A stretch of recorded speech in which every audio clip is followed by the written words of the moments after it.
Class 7 गणिता प्रकाश book chapter 2 arithmetic expression. अब हम ये देखते हैं अर्थमेटिक एक्सप्रेशंस होते क्या हैं। आपने इस तरह के फ्रेजेस तो काफ़ी देखे होंगे, like 13 multiply 2, 10 divided by 2, 4 multiply by 5। ये तरह के एक्सप्रेशंस को, इनको ही एक्सप्रेशंस बोलते हैं। जब नंबर्स हमारे पास कौन से हैं, जैसे जो 0 to 9 डिजिट्स को यूज़ करने के बाद बनते हैं, उन सबको हम नंबर्स बोलते हैं। जैसे 101, 400, 708। तो ये सारे नंबर्स हैं, इनको मिला के। और जो अर्थमेटिक के ऑपरेशंस हैं, ऑपरेशंस किनको बोलते हैं? ऑपरेशंस जैसे एडिशन, सब्ट्रैक्शन, मल्टीप्लिकेशन, डिवीज़न, ये सारे क्या हैं? ऑपरेशंस हैं। अब इन दोनों को मिला के, नंबर्स को और ऑपरेशंस को मिला के जो एक्सप्रेशंस बनते हैं, जैसे मान लो 14 डिवाइडेड बाई 2 प्लस 5 माइनस 3। तो ये काफ़ी बड़ा एक्सप्रेशन बन गया है। तो इसको हम सॉल्व करना है तो हम ऐसे टर्म वाइज टर्म लेके सॉल्व भी कर सकते हैं। जैसे जो इसकी फर्स्ट टर्म है 14 डिवाइडेड बाई 2, सेकेंड टर्म है 5, थर्ड टर्म है -3। तो ये वाले सारे जो क्या हैं? ऑपरेशंस और नंबर्स को मिला के बने हुए एक्सप्रेशंस। तो इनको बोलते हैं हम अर्थमेटिक एक्सप्रेशंस। अब इनको सॉल्व करने के काफ़ी तरीके हैं जो हम इस चैप्टर में डिस्कस करेंगे। सबसे पहले जो सिंपल एक्सप्रेशंस हैं, जो बिल्कुल सिंपल हैं, तो वो कौन से होते हैं? हम उनके बारे में कैलकुलेशंस करना सीखेंगे। जैसे 4 + 6 10। अगर हमारे पास 3 मल्टीप्लाई 5 है तो क्या लिखते हैं? जैसे 15। और अगर हमारे पास जैसे 10 प्लस -3 है तो हम इसको क्या है, पहले रिजॉल्व कर लेंगे। मतलब कि प्लस माइनस को हम माइनस में कन्वर्ट कर लेंगे यूजिंग इंटीजर के रूल। तो इस तरह के एक्सप्रेशंस को सॉल्व करना हमने इंटीजर में सीखा हुआ है। जैसे जहाँ पे -3 है तो हम क्या कहते हैं इसको? +3। तो ये वाले हम एक्सप्रेशंस को सॉल्व करना है तो हमने बाय इंटीजर्स सॉल्व कर लिया है। तो ये वाले सारे एक्सप्रेशंस हैं सिंपल एक्सप्रेशंस। अब हमने करना है कंपेयरिंग एक्सप्रेशंस। कंपेयर कैसे बोलते हैं?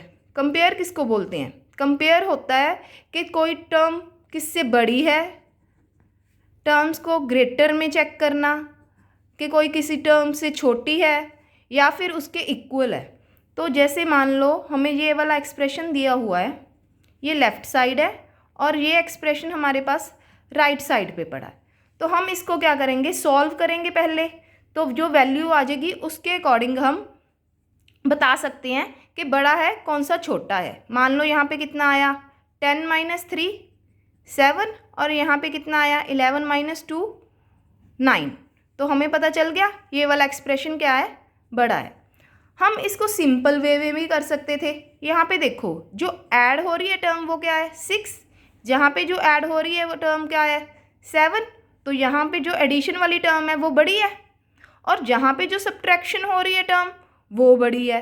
तो ऑब्वियस है ना, ये वाला एक्सप्रेशन बड़ा होएगा। जिसमें एडिशन वाली टर्म बड़ी है, सब्ट्रैक्शन वाली टर्म छोटी है। तो हमें मतलब यही हमने इस चैप्टर में सीखना है कि अगर हम कंपेयर करते हैं किसी एक्सप्रेशन को तो ऐसे प्रॉपर इवैल्यूएशन की ज़रूरत नहीं है। ये तो छोटे डिजिट लिए थे तो आसान लगी, हमने कर ली। कई बार एक्सप्रेशन में जो नंबर्स यूज़ करे होंगे वो बड़े नंबर होंगे। मान लो आपके पास ये इतना बड़ा नंबर है +3 और इस तरफ भी हमारे पास ये नंबर है। अब ये देखो हमें ये सारा एक्सप्रेशन सॉल्व करने की ज़रूरत है। अगर हम कंपेयर करने की बात करें, ये देखो 4107 4108, यहाँ पे एक बढ़ गया। 5608, यहाँ पे भी एक बढ़ गया। +3, यहाँ पे भी एक बढ़ गया। तो यहाँ पे अगर हम सारे एक्सप्रेशन के जो नंबर यूज़ हो रहे हैं वो सारे इससे एक एक बढ़ रहे हैं तो ऑब्वियस है ना ये एक्सप्रेशन बड़ा होएगा। तो मियरली बाय लुक हम बता सकते हैं कि कौन सा नंबर बड़ा है और कौन सा नंबर छोटा है। तो ये कंपैरिजन ऑफ एक्सप्रेशंस हो गया हमारे पास। अब हम कुछ एक्सप्रेशन को जो सॉल्व करने के तरीके हैं वो देखेंगे। जैसे मान लो हमारे पास ब्रैकेट का यूज़ करना है, वो सीखते हैं पहले कि ब्रैकेट्स की नीड क्यों पड़ी, वो भी देखेंगे हम इसमें। जैसे हमारे पास ये क्लास 7 की बुक गणिता प्रकाश में दिया हुआ है, इस पिक्चर को देखिए आप। यहाँ पे जैसे इंग्लिश में यूज़ करा हुआ है तो हम उसकी सिर्फ पंक्चुएशन से कितना फ़र्क पड़ जाता है। जैसे यहाँ पे लिखा हुआ है sentence Shalini sat next to a friend with toys. इसका मीनिंग क्या है कि उसकी फ्रेंड के पास टॉयज़ हैं और शालिनी उसके पास बैठी है। और इस सेकेंड सेंटेंस में क्या लिखा है, Shalini sat next to a friend comma with toys. तो यहाँ पे क्या है कि शालिनी के पास टॉयज़ हैं, उसकी फ्रेंड है जो वो सिर्फ उसके पास बैठी है, तो इसमें जो टॉयज़ हैं वो शालिनी के हो गए। और इस फर्स्ट सेंटेंस में जो टॉयज़ है वो उसकी फ्रेंड के पास थे। तो इतना ही फ़र्क हमारे मैथमेटिक्स में पड़ जाता है ब्रैकेट्स को यूज़ करने का। तो वो हम ब्रैकेट्स को यूज़ करके आपको समझाते हैं कि कैसे फ़र्क पड़ता है। मान लो आपके पास जैसे 100 रुपये हैं, आप किसी शॉपकीपर के पास गए, आपने 10 रुपीज़ की आपने एक पेन ले ली और ₹20 की आपने एक कॉपी ले ली, ठीक है। तो अब हम कहेंगे कि आपको बैलेंस कितना मिलेगा।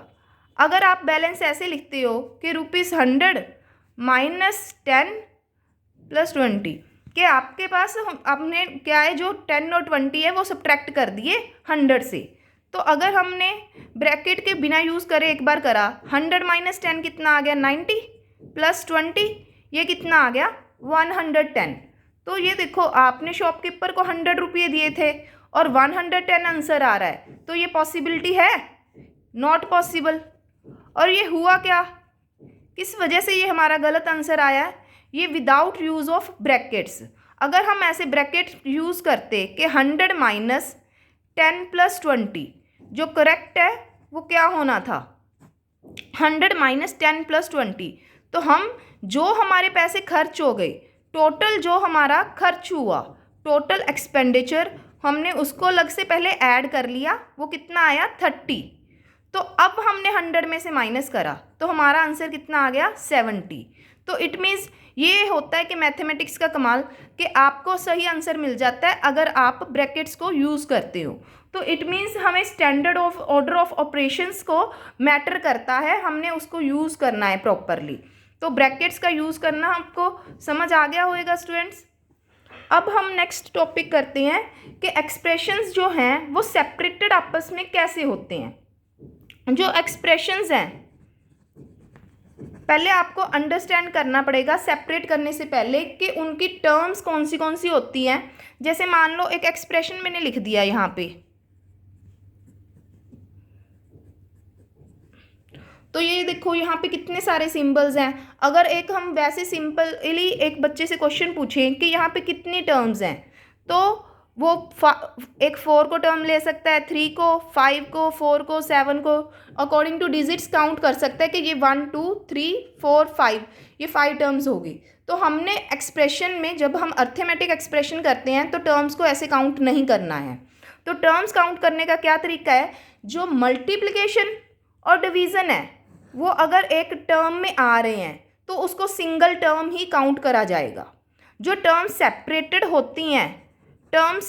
होती हैं by addition sign.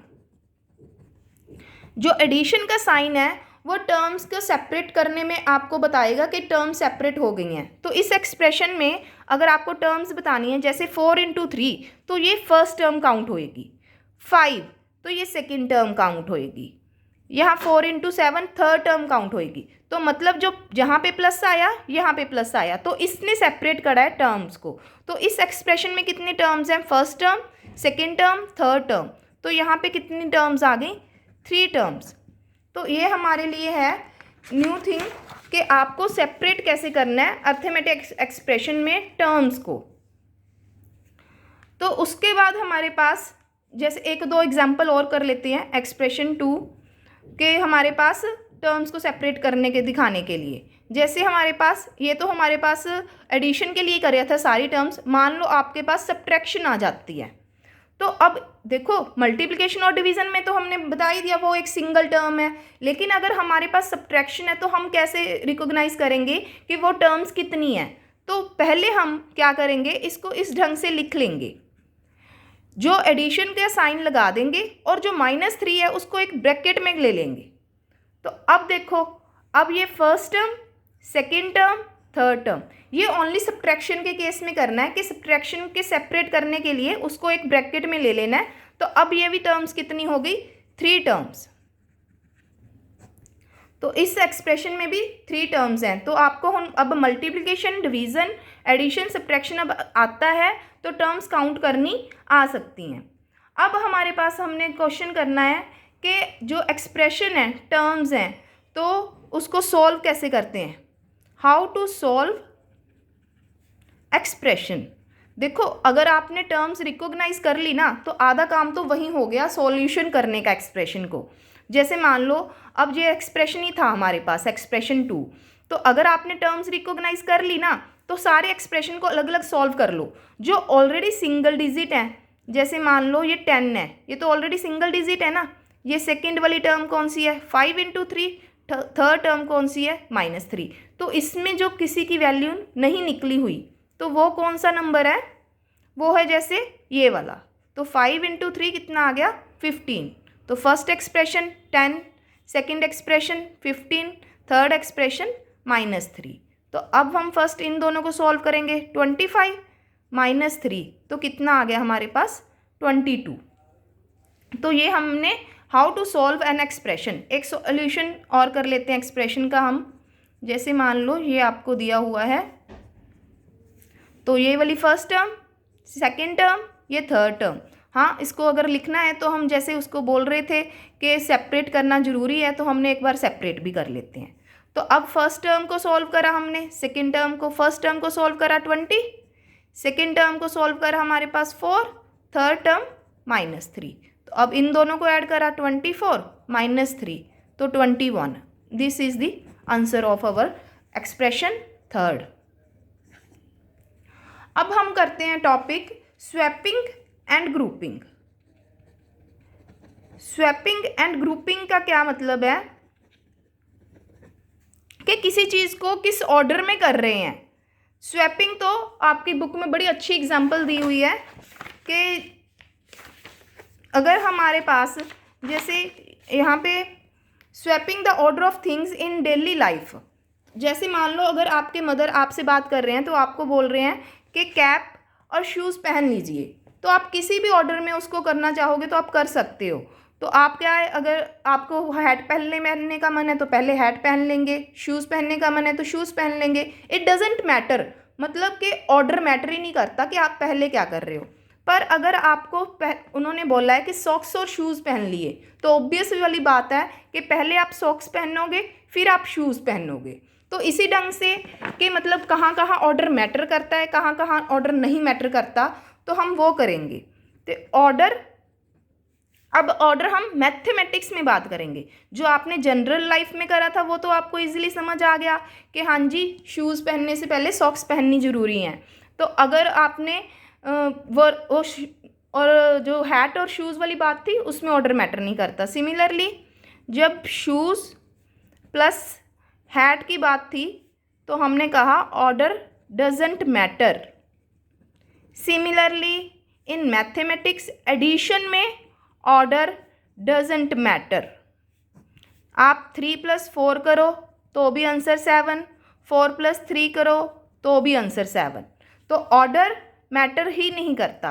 But like जैसे शूज़ एंड सॉक्स में ऑर्डर मैटर करता है, सब्ट्रैक्शन में भी ऑर्डर मैटर करता है। तो 5 + 2 कितना होता है, 7। सॉरी, हम सब्ट्रैक्शन की एग्जांपल लेंगे। 5 - 2 कितना होता है, 3, और 2 - 5 कितना होता है, -3। तो सब्ट्रैक्शन में ऑर्डर मैटर करता है, तो रिजल्ट डजेंट सेम। तो हमारे पास हम कहेंगे swapping in case of subtraction not possible, but in addition ये बड़े अच्छे से आराम से हम कर सकते हैं। तो अब हमारे पास टॉपिक है ग्रुपिंग। ग्रुपिंग क्या है, जब हमारे पास 3 टर्म्स हैं, जब 3 टर्म्स हैं, जैसे 4 + 3 × 2 + 5 हमारे पास, चलो एक बार सिंपली एक्सप्रेशन को पहले सिंपल टर्म्स में बना लेते हैं कि ये वाला एक्सप्रेशन है 4 + 6 + 5। तो इसकी ग्रुपिंग कैसे करनी है, अगर हमने अब सॉल्व करना है, जैसे ये 3 टर्म्स आ गई तो हम इसको ऐसे भी कर सकते हैं 4 + 6 + 5, पहले इन दोनों टर्म्स को ऐड कर लें, फिर ये टर्म्स ऐड कर लें, और we can do it as पहले 6 + 5 को ऐड कर लें, फिर 4 ऐड कर लें। तो अब यहाँ पे करके देख लेते हैं कि इसमें रिजल्ट क्या आता है। 4 + 6 10 + 5 ये आ गया 15, यहाँ पे 4 + 6 + 5 यहाँ पे आंसर कितना आ गया 11, तो यहाँ पे आंसर कितना आया 15। देखो अगर हम फाइनल आंसर की बात करें तो ये बिल्कुल सेम है, तो इट मीन्स हम कह सकते हैं जो ग्रुपिंग है वो भी मैटर नहीं करती है इन केस ऑफ एडिशन। तो रिजल्ट रिमेन सेम, हम लिख सकते हैं result same after grouping in any manner, हम किसी भी ढंग से कर लें। और इन दोनों प्रॉपर्टीज़ को, जो स्वैपिंग की एडिशन की है 2 टर्म्स की और जो ग्रुपिंग की है इन एनी मैनर, तो इनको हम मैथमेटिक्स में कहाँ कैसे बोलते हैं, तो वो जो एक अर्थमेटिक का तरीका है वो है कॉम्यूटेटिव प्रॉपर्टी ऑफ एडिशन। ये तो है स्वैपिंग के लिए। और जो एसोसिएटिव प्रॉपर्टी है of addition, associative property of addition वो है ग्रुपिंग की, जो ग्रुपिंग की है। तो ये हमारा टॉपिक हो गया स्वैपिंग एंड ग्रुपिंग। अब नेक्स्ट टॉपिक हम चलते हैं, हमारे पास है कि ब्रैकेट्स को रिमूव कैसे करते हैं, रिमूविंग ब्रैकेट्स 1, रिमूविंग ब्रैकेट्स 2। तो फर्स्ट टॉपिक हम करते हैं रिमूविंग ब्रैकेट 1। ये वैसे तो हमने कर लिया है, पर इसको एक बार आपको मैं सब्ट्रैक्शन के जरिए खोलना सिखाऊंगी। पहले हमने जो रिमूविंग ब्रैकेट्स करा था वो एडिशन करा था, अब सब्ट्रैक्शन में अच्छे से एक बार ध्यान से कर लेना। जैसे मान लो हमारे पास क्या है 40, देखो अगर तो हम एक्सप्रेशन को हमेशा ब्रैकेट में सॉल्व करना चाहें तो ठीक है, पर समटाइम्स जो आगे आपको वेरिएबल्स आएंगे तो ब्रैकेट्स का यूज़ करना बहुत ज़रूरी है। तो हम ब्रैकेट्स के यूज़ करने के बारे में ही यहाँ डिस्कस करेंगे। तो जब भी किसी भी ब्रैकेट्स के बाहर सब्ट्रैक्शन का सिंबल है, ये चीज़ बहुत ही ध्यान रखने वाली बात है, क्योंकि ये मेरे स्टूडेंट्स हमेशा गलती करते हैं इस चीज़ पे। जब भी ब्रैकेट्स के बाहर सब्ट्रैक्शन का साइन है तो आपको सब्ट्रैक्शन के अंदर वाली, ब्रैकेट्स के अंदर वाली जो टर्म्स हैं उनकी सिंबल्स चेंज करने हैं। तो जो यहाँ पे क्या करना है 40 - 3 - 20। और मेरे तो बहुत अच्छे स्टूडेंट्स भी कई बार ये हमेशा इसको, जो कॉमन एरर है मैं आपको वो ज़रूर बताना चाहूँगी, इसमें जो कॉमन एरर है ये लिखते हैं 40 - 3 + 20। तो ये रॉन्ग तरीका है, ये बिल्कुल रॉन्ग तरीका है। और इसको हमेशा क्या लिखना चाहिए, अगर ब्रैकेट्स के बाहर माइनस का सिंबल है तो इसको आप क्या लिखोगे 40 - 3, और जो +20 है उसका सिंबल भी चेंज होएगा। तो अब हम इसको कैसे सॉल्व करेंगे, ये 40 - 3 का आंसर कितना आ गया, जैसे 37 - 20, तो ये आंसर आ गया 17। तो ये वाला जैसे क्या है, ये रॉन्ग तरीका है। इसमें तो देखो 40 में से हम टर्म्स सब्ट्रैक्ट कर रहे हैं, तो 40 - 3 37 + 20, तो ये तो 57 बन गया। ये बिल्कुल रॉन्ग आंसर है। तो कभी भी ब्रैकेट्स के बाहर अगर सब्ट्रैक्शन का साइंस यूज़ करा हुआ है तो उसमें हम जो अंदर वाली टर्म्स हैं उसका साइन चेंज करेंगे। तो उसके बाद हमारा एक टॉपिक है टिंकर द टर्म्स। ये टिंकर क्या वर्ड है, इसका मतलब ये है कि अगर हमारे पास कुछ टर्म्स दी हुई हैं, मतलब उनके हमने सोल्यूशन निकाल लिए, तो फिर हमें कोई एक्सप्रेशन दिया हुआ है वो सिमिलर टर्म से है with minor variation. With example you can understand better. 46 - 8 is equal to 46 - 8 is equal to हमारे पास आंसर आ गया 38। अब मैं एक और एक्सप्रेशन लेती हूँ कि जिसमें थोड़ा सा माइनर सा चेंज कर दूँगी। तो यहाँ पे मैंने ले लिया 56 प्लस -8। अब मैं इसको सॉल्व करूँगी। अगर मैं सॉल्व ना करना चाहूँ, मैं सीधे आंसर देखना चाहूँ, देखो यहाँ पे मेरे को सीधा पता चल रहा है कि 10 बढ़ गई इस एक्सप्रेशन में, तो मैं आंसर में भी 10 बढ़ा दूँगी। तो मैंने आंसर में भी 10 ऐड कर दिए। यहाँ पे 10 की एडिशन हुई थी, तो यहाँ पे भी मैंने 10 की एडिशन कर दी। तो इसको बोलते हैं टिंकर द टर्म्स, कि कुछ टर्म्स को जो सेम सी टर्म्स हैं, सेम उनकी वैल्यू आई हुई है, उसके अकॉर्डिंग हम नेक्स्ट टर्म की वैल्यू फाइंड आउट कर दी। उसके बाद हमारे पास है ब्रैकेट, रिमूविंग ब्रैकेट 2। जो रिमूविंग ब्रैकेट 2 है वो हमारे पास क्या है, जैसे मान लो आपके पास एक्सप्रेशन है, एक एग्जांपल ले लेते हैं, आपकी क्लास अर्थमेटिक एक्सप्रेशन की बुक गणित प्रकाश से ही लेती हूँ। यहाँ पे लिखा हुआ है हमारे पास, Lhamu and Norbu went to a hotel, each of them ordered a veg cutlet and rasgulla. A vegetable cutlet contains ₹43 and rasgulla cost ₹24। Write an expression for the amount they will have to pay, also find the terms. तो लो हम इसको करते हैं। इसका मैं expression को आपको बता ही देती हूँ कैसे सॉल्व करते हैं। जैसे हम इसको, एक तो मैं ब्रैकेट्स का यूज़ करना भी सिखाऊंगी और एक वर्ड प्रॉब्लम है उसको सॉल्व कैसे करते हैं, ये दोनों चीज़ें हमारी इस क्वेश्चन में हो जाएंगी। अगर आपके पास वर्ड प्रॉब्लम है या कोई सिचुएशन बोल सकते हो इसको, वो है, तो उसको कैसे सॉल्व करना है, how to solve using brackets. तो सबसे पहले तो आपको सिचुएशन डिफाइन करनी है कि सिचुएशन गिवन क्या है। जैसे यहाँ पे हमारे पास सिचुएशन क्या थी कि वेजिटेबल कटलेट है, जो उसकी कॉस्ट क्या है, ₹43। तो हम पहले सिचुएशन डिस्क्राइब कर रहे हैं। और रसगुल्ला की कॉस्ट क्या है हमारे पास, cost of vegetable cutlet and rasgulla is equal to ₹24। और अब हमारे पास की क्वांटिटी उसने कितनी खरीदनी है, चलो मान लो हम number of each item buying कितनी है, 2, कि 2 खरीदनी है हमने। तो इसका मतलब ये वाला एक्सप्रेशन हमारा क्या बनेगा कि अगर जो कॉमन एरर है, पहले मैं उसके बारे में भी बात करेंगे हम, कि इस एक्सप्रेशन को हम ऐसे नहीं लिख सकते कि हमने 2 मल्टीप्लाई कर दिया जी 43 + 24, क्योंकि 2 आइटम्स खरीदनी थी। तो ये रॉन्ग तरीका है, क्योंकि इसमें सिर्फ हमने मल्टीप्लाई 2 को 43 से करा है, जो 24 है वो 2 से यहाँ पे मल्टीप्लिकेशन नहीं हो रही। तो इस कन्फ्यूज़न को रिमूव करने के लिए, to remove such confusions, use of brackets necessary है। तो हम क्या करेंगे, 2 इंटू जो हमारी पहले प्राइसिंग थी, दोनों टर्म्स की कॉस्ट है, उसको एक ब्रैकेट में लिखेंगे, 43 + 24। अब इनको ऐड करेंगे कि टोटल कॉस्ट कितनी आ गई है हमारी, ये। उसके बाद ही हम इसको सॉल्व करके इसका आंसर लिखेंगे। तो ये हमारा आंसर आ गया। तो इस चीज़ को हम ऐसे भी लिख सकते थे, एक तो आपने ये ढंग से कर ली, और दूसरा तरीका ये है कि 43 को भी 2 से मल्टीप्लाई कर लिया, 24 को भी हमने 2 से मल्टीप्लाई कर लिया।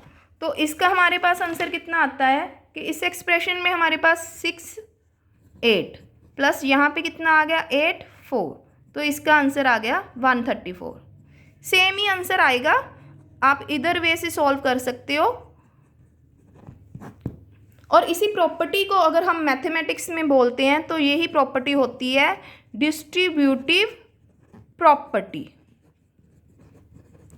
तो यही वर्ड प्रॉब्लम सॉल्व करने का तरीका है। पहले सिचुएशन को समझ लिया, फिर उसके टर्म्स को लिखा रिकॉग्नाइज करके, जैसे ये वाली टर्म्स चाहे इस ढंग से लिख ले चाहे इस ढंग से लिख लिए, फिर हम उसको वैल्यू फाइंड आउट करेंगे।